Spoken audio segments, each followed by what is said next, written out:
ली मोठी बातमी। खरं तर नागपुरात आज मोठ्या वेगवान हालचाली घडणार आहेत का? कारण आजपासून हिवाळी अधिवेशनाला सुरुवात होते। आजपासून हिवाळी अधिवेशन सुरू होणार आहे। महायुती सरकारच्या स्थापनेनंतर 15व्या विधानसभेचं हे अधिवेशन आहे।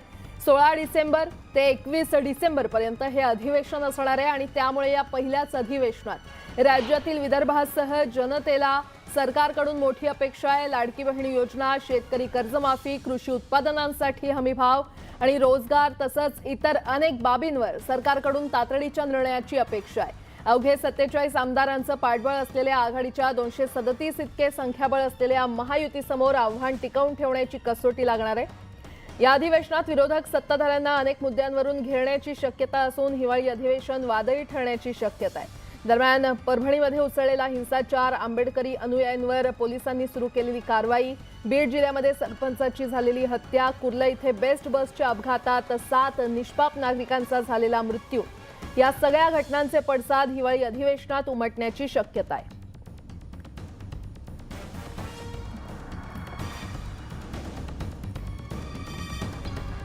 बातमीपत्रामध्ये आता पाहणार आहोत सकाळच्या महत्त्वाच्या 100 बातम्या। सुरुवात करूयात। महायुती सरकारमधील 39 आमदारांनी मंत्रिपदाची शपथ घेतली। नागपुरातील राजभवन परिसरात पहिल्यांदाच हा शपथविधी सोहळा पार पडला। राज्यपाल CP राधाकृष्णन यांनी नव्या मंत्र्यांना पद आणि गोपनीयतेची शपथ दिली। राज्य सरकारमधील नव्या मंत्र्यांनी शपथ घेतली। 33 आमदारांनी कॅबिनेट मंत्रिपदाची तर फक्त 6 आमदारांनी राज्यमंत्रिपदाची शपथ घेतली। भाजपमधील 19, शिवसेनेच्या 11 तर राष्ट्रवादीतील 9 आमदारांनी मंत्रिपदाची शपथ घेतली।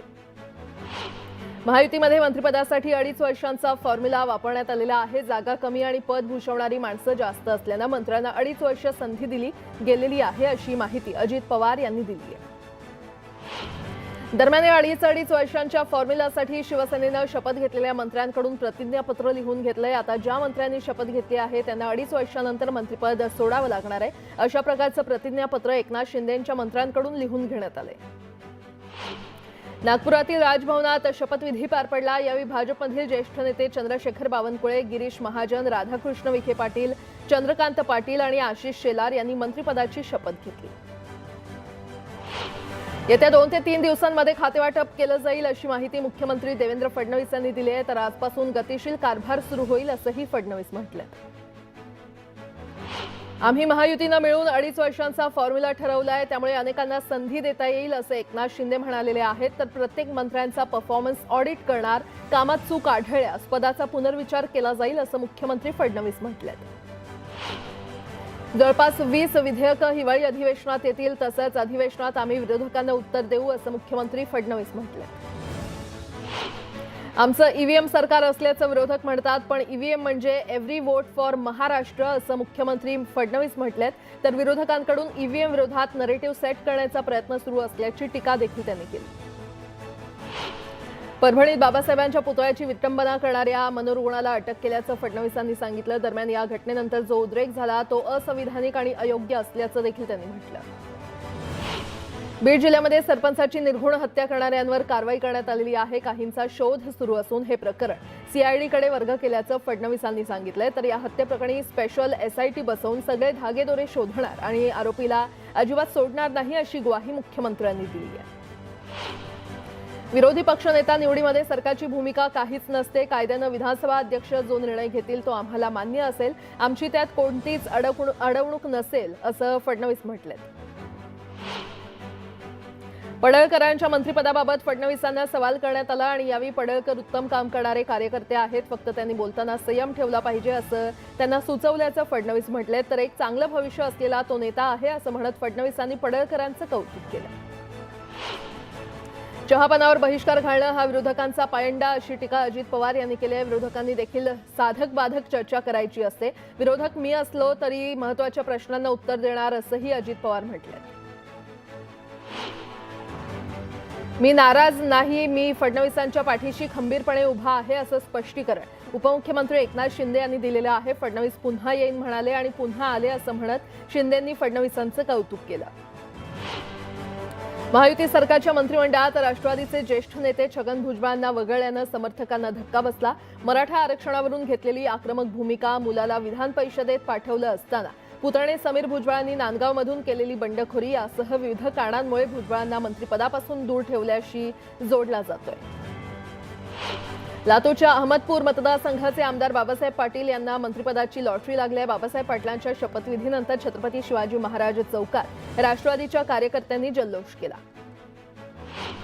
सिल्लोडचे आमदार अब्दुल सत्तार यांना मंत्रिमंडळातून वगळण्यात आलंय. यानंतर सिल्लोडमध्ये हिंदुत्ववादी संघटनांकडून फटाक्यांची आतिषबाजी करत घोषणाबाजी करण्यात आली. 2.5 वर्षांपासून मंत्रिपदाच्या प्रतीक्षेमध्ये असणारे शिवसेनेचे नेते भरत गोगावले यांना अखेर मंत्रिपद मिळालं. यानंतर विक्रोळीमध्ये शिवसेना कार्यकर्त्यांकडून फटाके फोडत ढोल ताशा वाजवत जल्लोष करण्यात आला.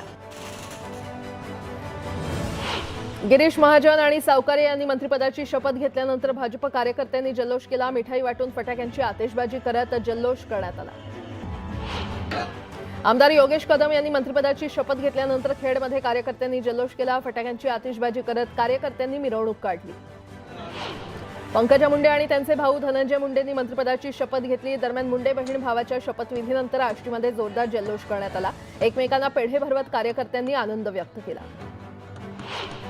पर्वती मतदारसंघाच्या आमदार माधुरी मिसाळ यांनी राज्यमंत्रीपदाची शपथ घेताच कार्यकर्त्यांनी जल्लोष केला. यावेळी 1000 मोदक वाटून कार्यकर्त्यांनी आनंदोत्सव साजरा केला. शंभूराज देसाईंनी मंत्रिपदाची शपथ घेताच पाटणमध्ये फटाक्यांची आतिषबाजी करण्यात आली. दरम्यान पाटणच्या तारळीमध्ये मिठाई वाटप करून कार्यकर्त्यांनी आनंद व्यक्त केला. शपथविधी सोहळा पाहण्यासाठी कणकवलीच्या पटवर्धन चौकात महायुतीच्या कार्यकर्त्यांनी गर्दी केली. दरम्यान नितेश राणेंनी मंत्रिपदाची शपथ घेताच कार्यकर्त्यांकडून जोरदार जल्लोष करण्यात आला. अहमदपूरचे आमदार बाबासाहेब पाटील यांनी मंत्रिपदाची शपथ घेतली. शपथविधीनंतर अहमदपूरमध्ये कार्यकर्त्यांनी आनंद साजरा केला. उदय सामंत यांनी मंत्रिपदाची शपथ घेताच रत्नागिरीमध्ये कार्यकर्त्यांनी जल्लोष केला. एकमेकांनी मिठाई भरवत कार्यकर्त्यांनी आनंद व्यक्त केला. मेघना बोर्डीकर यांनी मंत्रिपदाची शपथ घेताच परभणीमध्ये जल्लोष करण्यात आला. फटाक्यांची आतिषबाजी करत आनंदोत्सव साजरा करण्यात आला. आमदार गणेश नाईक यांनी मंत्रिपदाची शपथ घेतल्यानंतर ऐरोलीमध्ये कार्यकर्त्यांमध्ये उत्साह पाहायला मिळाला. दरम्यान यावेळी वाशीतील छत्रपती शिवाजी महाराज चौकात जोरदार जल्लोष करण्यात आला. आमदार योगेश कदम यांनी मंत्रिपदाची शपथ घेताच दापोलीमध्ये कार्यकर्त्यांनी जल्लोष केला. एकमेकांना मिठाई भरवत पदाधिकाऱ्यांनी डीजेच्या तालावर ठेका धरला. मंत्रिमंडळाच्या शपथविधीनंतर आमदार राजूमामा भोळे यांनी गिरीश महाजन यांच्या जीएम फाउंडेशनच्या कार्यालयात गरमागरम जिलेबी तळली. यानंतर कार्यकर्त्यांनी या जिलेबीवर ताव मारत एकच जल्लोष केला. दिंडोरीचे आमदार नरहरी झिरवळ यांनी मंत्रिपदाची शपथ घेताच दिंडोरीमध्ये आनंद साजरा करण्यात आला. यावेळी ढोल ताशाच्या गजरात पदाधिकाऱ्यांनी ठेका धरला. शपथविधी सोहळ्यानंतर जळगावमध्ये महायुतीच्या कार्यकर्त्यांनी जल्लोष केला. लाडू वाटप करून कार्यकर्त्यांनी आनंद साजरा केला. राष्ट्रवादीचे आमदार दत्तात्रय भरणेंनी मंत्रिपदाची शपथ घेताच इंदापूरमध्ये एकच जल्लोष केला. कार्यकर्त्यांनी लाडू वाटून आनंद व्यक्त केला. सिंदखेड्याचे आमदार जयकुमार रावल यांनी मंत्रिपदाची शपथ घेतली. दरम्यान रावल यांनी शपथ घेताच सिंदखेड्यात फटाके फोडून जल्लोष करण्यात आला. आकाश फुंडकर यांनी मंत्रिपदाची शपथ घेताच खामगावात भाजप कार्यकर्त्यांनी जल्लोष केला. तसंच फुंडकरांना कॅबिनेट कृषी मंत्रिपद द्या अशी मागणी समर्थकांनी केली. वर्ध्याचे आमदार पंकज भोयर यांनी मंत्रिपदाची शपथ घेतली. दरम्यान 10 वर्षांनंतर वर्ध्याला मंत्रिपद मिळाल्यानं भाजप कार्यकर्त्यांनी मोठा जल्लोष केला. ढोल ताशांच्या गजरात आनंदोत्सव साजरा करण्यात आला. शिवसेनेचे आमदार प्रताप सरनाईक यांचा शपथविधी सोहळा पाहण्यासाठी सरनाईक समर्थकांनी ठाण्यातील चौकात एलईडी स्क्रीन लावल्या. शपथविधी सोहळ्यानंतर या कार्यकर्त्यांनी मोठा जल्लोष केला. दादा भुसे यांनी कॅबिनेट मंत्रिपदाची शपथ घेतल्यानंतर मालेगावात शिवसैनिकांनी जल्लोष केला. तसंच त्यांचा मुलगा आविष्कार भुसे याला पेढे भरवत समर्थकांनी कुटुंबियांचंही अभिनंदन केलं. आमदार संजय सावकारे यांनी मंत्रिपदाची शपथ घेतली. यानंतर भुसावळमध्ये कार्यकर्त्यांकडून जल्लोष करण्यात आला. पुण्यातून 2 जणांनी मंत्रिपदाची शपथ घेतली. चंद्रकांत पाटील आणि माधुरी मिसाळ यांनी मंत्रिपदाची शपथ घेतली. दरम्यान कोथरूडमध्ये हा शपथविधी पाहण्यासाठी कार्यकर्त्यांनी गर्दी केली आणि एकमेकांना लाडू भरवत आनंद साजरा केला. आणि आता एक मोठी बातमी समोर येते. नव्या मंत्रिमंडळाचा विस्तार झालेला आहे आणि अधिवेशनाच्या पूर्वसंध्येला मंत्रिमंडळाचा विस्तार झाला. मंत्रिमंडळ विस्तारात नव्या चेहऱ्यांना संधी मिळाली तर काही बड्या नेत्यांना डच्चू मिळालाय. एकीकडे नाराजीची चर्चा असताना दुसरीकडे महायुतीमध्ये मंत्रिपदासाठी 2.5 वर्षांचा फॉर्म्युला ठरलेला आहे. 2.5 वर्षांनंतर इतर आमदारांना संधी दिली जाईल. आणि त्यामुळे काही जणांना पद सोडावं लागेल। शिवसेनेमध्ये नव्या मंत्र्यांकडून प्रतिज्ञापत्रच तसं लिहून घेण्यात आलेलं आहे।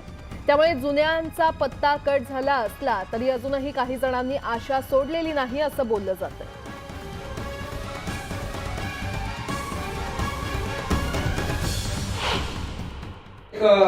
पक्षाचा एक निर्णय घेतलाय, 2.5 वर्षाचं मंत्रीपद, जो काम करेल तो पुढे जाईल आणि त्यामुळे आम्ही पक्षाने ठरवलेला तो निर्णय आहे।